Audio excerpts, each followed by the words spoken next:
ಸ್ಯಾಂಡಲ್ವುಡ್ನ ಸಲಗ ದುನಿಯಾ ವಿಜಯ್ ಅವರು ಸದ್ಯ ಬರ್ತ್ಡೇ ಸಂಭ್ರಮದಲ್ಲಿದ್ದಾರೆ. ನಮ್ಮ ಜೊತೆಗೆ ಜಾಯಿನ್ ಆಗಿದ್ದಾರೆ. ಅವ್ರನ್ನ ಮಾತಾಡಿಸ್ತಾ ಹೋಗೋಣ. ಸರ್, ಮೊದಲಿಗೆ ಹುಟ್ಟುಹಬ್ಬದ ಹಾರ್ದಿಕ ಶುಭಾಶಯ. Thank you very much. ಎಷ್ಟು ವರ್ಷ ಆಯ್ತು ಸರ್?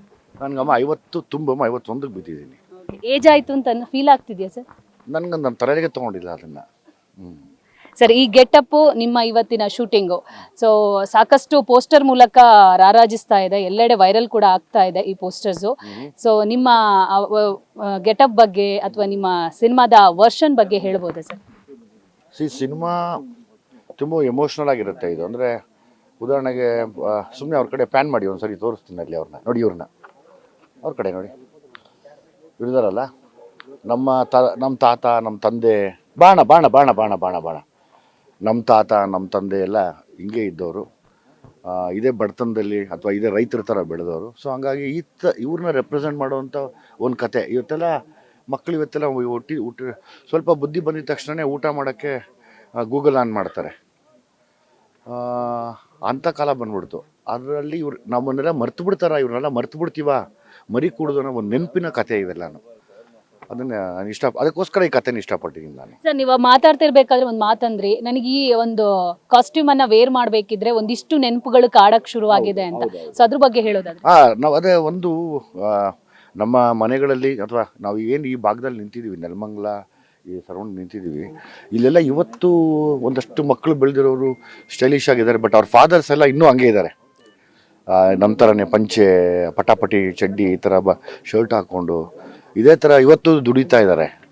ಅವರೆಲ್ಲ ನೆನಪು ಬರುತ್ತೆ. ನಮ್ಮ ತಾತ ನೆನಪು ಬರ್ತಾರೆ, ಫಾದರ್ ನೆನಪು ಬರ್ತಾರೆ, ನಮ್ಮ ದೊಡ್ಡಪ್ಪ ಚಿಕ್ಕಪ್ಪರು, ಮತ್ತು ನಮ್ಮ ಊರಿನವರು.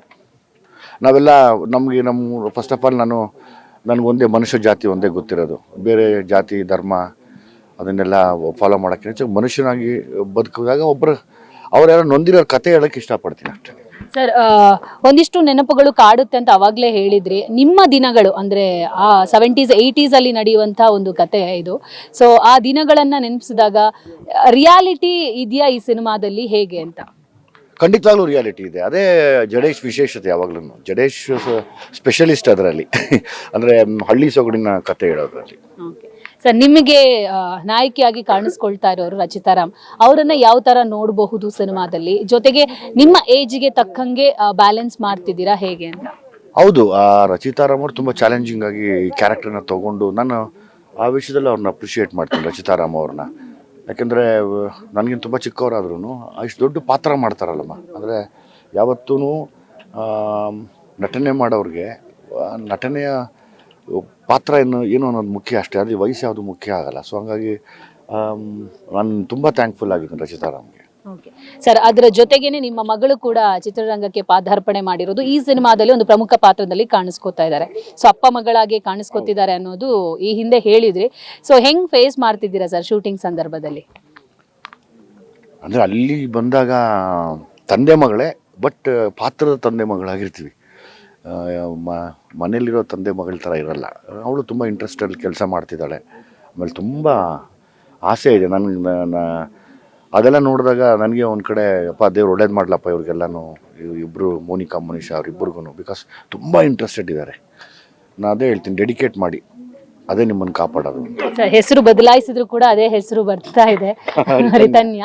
ಸೊ ನಿಮ್ಗೆ ರಿಯಲ್ ಆಗಿ ಅವರು ಮುದ್ದಿನ ಮಗಳು, ಇಲ್ಲಿ ಸ್ವಲ್ಪ ರ್ಯಾಶ್ ಆಗಿರ್ತೀರಾ, ಮಗಳಿಗೆ ಜೋರ್ ಮಾಡೋದಾಗಿರ್ಬೋದು, ಬೈಯೋದಾಗಿರ್ಬೋದು, ಈ ಪಾತ್ರದಲ್ಲಿ ಇದೆಯಾ ಹೇಗೆ? ಇಲ್ಲ, ಅದು ನೀವು ನೋಡಿದಾಗ ಗೊತ್ತಾಗತ್ತೆ ಏನಿದೆ ಅಂತ. ಸರ್, ಜಡೇಶ್ ಬಗ್ಗೆ ಹೇಳ್ಬೇಕು. ಅವರು ಕತೆಯನ್ನ ಒಂದು ಹಳ್ಳಿ ಸೊಗಡಿನ ಕತೆಗೆ ಅವ್ರ ಹೆಸರುವಾಸಿ. ಈ ಹಿಂದೆ ಕಾಟೇರ ಆಗಿರ್ಬೋದು, ಅದಕ್ಕೊಂದು ಕತೆ ಬರ್ದಿದ್ರು. ಅದ್ರ ಹಿಂದೆ ಗುರು ಶಿಷ್ಯರು ಸಿನಿಮಾಕ್ಕೆ ಕೂಡ ಡೈರೆಕ್ಷನ್ ಮಾಡಿದವರು. ಈ ಸಿನಿಮಾಕ್ಕೆ ಬಂದಾಗ ಅದನ್ನ ಹೊರತುಪಡಿಸಿ ಇನ್ನಷ್ಟು ಯಾವ ರೀತಿ ರಿಯಾಲಿಟಿಯನ್ನ ಇಲ್ಲಿ ಎಕ್ಸ್ಪೆಕ್ಟ್ ಮಾಡಬಹುದು ಅಂತ? ಈಗ ನನಗೆ ಗೊತ್ತಿರೋ ಹಾಗೆ ಈಗನ್ನೆಲ್ಲ ಮುಗಿಸೋ ಹಂತದಲ್ಲಿದ್ದೀವಿ.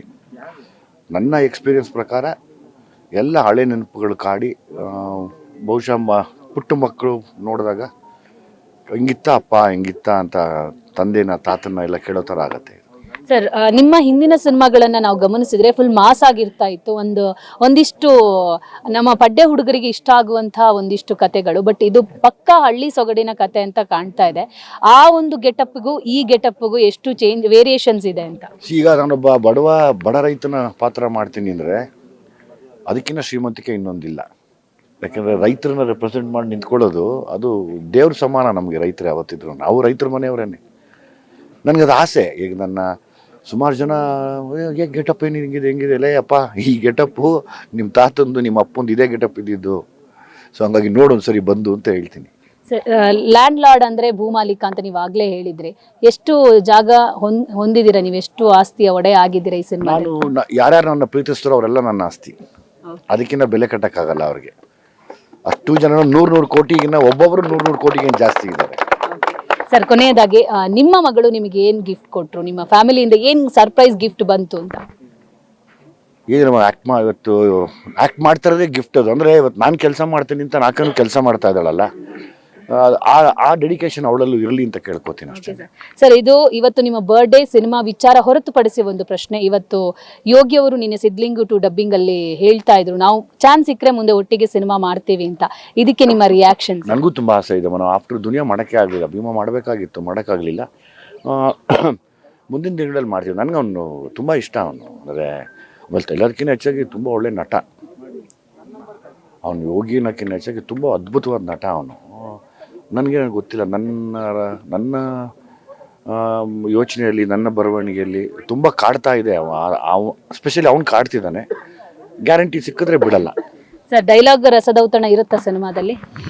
ಆಸ್ತಿ, ಆಮೇಲೆ ನಮ್ಮ ಹೊಸ ಹುಡುಗ, ಹೊಸ ಪ್ರತಿಭೆ ಇನ್ನೊಬ್ಬರು, ಅವ್ರ ಹೆಸರು ತುಂಬ ಚೆನ್ನಾಗಿದೆ, ಶ್ರೀಕಾಂತ್ ಅವರೆಲ್ಲ ತುಂಬ ಅದ್ಭುತವಾಗಿ ಬರೆದಿದ್ದಾರೆ. ಖುಷಿ ಅನ್ಸುತ್ತೆ. Okay, thank you sir. ಮತ್ತೊಮ್ಮೆ happy birthday. God bless you. ಒಳ್ಳೇದಾಗಲಿ. Happy birthday to you too. Thank you sir. ನೋಡಿದ್ರಲ್ಲ ವೀಕ್ಷಕರೇ, ಇದಾಗಿತ್ತು ವಿಜಿ ಅವರ ಮಾತು. ಕ್ಯಾಮರಾ ಪರ್ಸನ್ ಸಂದೇಶ್ ಜೊತೆ ದೀಪಿಕಾ, ಪವರ್ ಟಿವಿ, ಬೆಂಗಳೂರು.